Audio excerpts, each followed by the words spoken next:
Rebonjour, c'est Virose pour une nouvelle capsule de la semaine. Cette semaine, j'avais envie de vous parler un peu de ce qu'on voit défiler un peu partout depuis une semaine, bien sûr, Fort McMurray. C'est horrible ce qui se passe en ce moment, c'est même dégueulasse. Mais en fait, ça devrait nous brasser encore comme aurait dû le faire Mégantic, qui n'a pas encore été suffisant. Parce qu'on est encore trop nombreux à ne pas se lever contre Énergie-S, contre le pétrole qui rentre chez nous de tous les bords et qu'on veut nous imposer encore plus aujourd'hui, que ce soit par pipeline, que ce soit par train, que ce soit par bateau.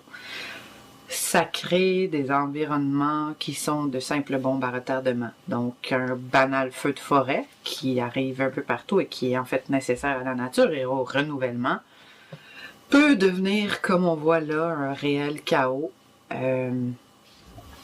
Ça devait arriver un jour ou l'autre, on savait juste pas quand.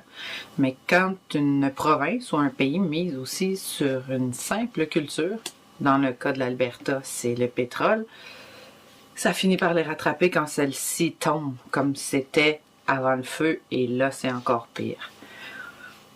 Ça devrait être encore là un avertissement qui est plus que temps qu'on passe au vert, au renouvelable, au durable et non pas qu'on investisse dans ça qui est en train de tuer notre planète. Et dans notre cas avec Énergie-S, c'est 830 cours d'eau. L'eau, on en a beaucoup, c'est vrai, mais on réalise pas comment c'est nécessaire. La Californie est un exemple aussi où il y a eu beaucoup de gaz de shit et tout ça, et que maintenant, les habitants sont presque rendus à boire l'eau de la toilette. C'est toutes des choses qui peuvent arriver si on investit trop dans le pétrole, dans les sables bitumineux, dans les gaz de shit et tout ça. En fait, ça aurait pu arriver, disons, un feu de forêt en Gaspésie, et qu'Anticosti, avec le forage et tout ça, ça brûle. Ça pourrait arriver n'importe où et la superficie qui a brûlé là serait énorme, qu'il n'y aurait plus de Montréal, il n'y aurait plus de Laval, plus de... Bon. Donc, à quelque part, il faut comprendre plusieurs choses là-dedans et surtout que le pétrole, même si ça rapporte sur le coup, comme l'Alberta vivait bien depuis quelques années, mais est en déclin cette année surtout, c'est pas éternel et ça comporte d'énormes risques. Est-ce que ça en vaut la peine? Quand on parle d'Énergie-S, certains l'appuient, mais on se demande pourquoi, puisqu'au niveau création d'emplois, c'est 33 emplois que ça créerait, rien de plus. C'est pas des milliers de familles que ça ferait vivre et tout ça. À part, s'il y a contamination, ben là, ça va créer des emplois. Mais est-ce qu'on souhaite ça, à quelque part? Non. Donc, faut trouver, il faut regarder d'autres méthodes, d'autres sources d'énergie que le pétrole, parce que, comme on voit, ça peut nous tuer et mettre à terre une économie. Bien sûr que l'Alberta devra se relever, mais aussi elle devra comprendre peut-être que d'investir dans une seule culture n'est pas la solution, parce qu'il y a un problème ou une drop de cette culture, ben en fait, le pays ou la province s'écroule totalement. Donc, il faut diversifier, c'est ce qui est le plus important, parce que pour éviter que des choses comme ça se produisent. C'est horrible, je pense aux familles, à tous ces gens qui sont chassés de chez eux, qui n'auront plus de chez eux en fait. Les assurances, est-ce que ça va couvrir? Combien de gens ont été assurés aussi? Combien de vies gâchées avec tout ça? Et là, on parle même pas des animaux. On voit des superbes photos en même temps totalement déchirantes des animaux. Autant des animaux domestiques que des animaux sauvages qui n'auront plus d'endroit où aller. Il faut qu'on réalise que la planète a mal. La planète a mal, elle nous le dit de toutes les façons du monde. Puis cette catastrophe-là, ça en est une. Ça doit être une sonnette d'alarme. Et ça doit éveiller les consciences qu'on doit faire un 180 degrés, pour ne pas dire un 360, pour s'en aller vers autre chose. Et non pas tomber encore plus là-dedans. Parce que le pétrole, c'est pas l'énergie de demain. Ben, en tout cas, je ne le souhaite pas parce que vu la pollution, vu tous les dégâts, vu tout ce que ça cause, et je fais juste penser aux pétrolières qui exigent encore aux gens de rentrer travailler aujourd'hui même alors que ça fait plus qu'une semaine que ça brûle. Ça démontre le côté inhumain de ces salopards. Oui, bien sûr, ça rapportait de l'argent à bien des gens, ça créait des emplois. Mais on voit aussi comment que pour eux, la société et le petit habitant ne vaut pas rien côté de ces dollars que le pétrole lui rapporte.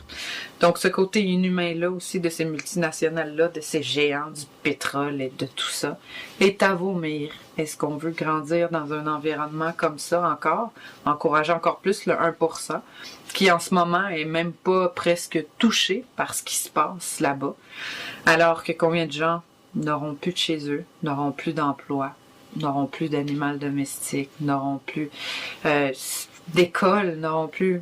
Bref, faut qu'on comprenne qu'il faut continuer de se mobiliser. Puis que le pétrole, c'est pas l'avenir de demain. Ça devait même pas être l'avenir d'hier non plus, étant donné toutes les victimes, mais puis il va en avoir encore, c'est évident. Mégantic ne nous a pas vraiment servi de leçon, parce qu'on voit encore, d'ailleurs, qu'Ottawa, que le CN, réclamait qu'Ottawa se mêle pas des choses ferroviaires, pour pas déranger la business. Mais quelque part, on se rend compte que finalement, la business est beaucoup plus importante que la vie humaine. Donc, on dérape à tous les niveaux et il faut peut-être revenir à l'essentiel. Qui n'est pas le pétrole, qui n'est pas l'argent et qui n'est pas... la richesse, en fait, la plus grande des richesses, c'est le savoir. Donc, à quelque part, il faudrait peut-être revenir à la source et respecter aussi un peu plus la Terre et notre environnement et vivre en harmonie avec lui au lieu de le détruire à la vitesse qu'on le fait présentement.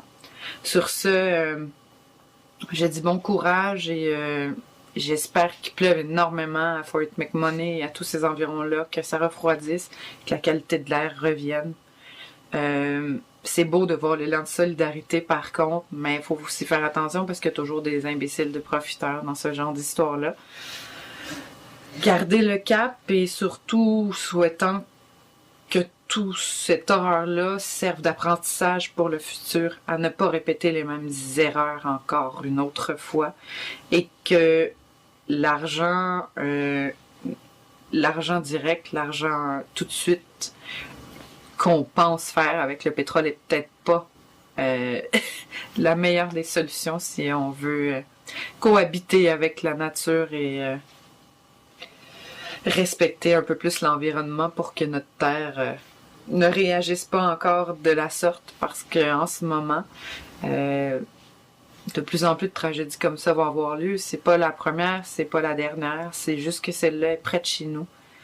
Et elle nous touche énormément, donc c'est à nous d'apprendre encore un peu plus qu'on a appris avec Mégantic, parce qu'il semble que c'est pas suffisant contre cette industrie de l'or noir, lobby du pétrole qui est prêt à n'importe quoi pour quelques pétrodollars. Sur ce, bonne semaine!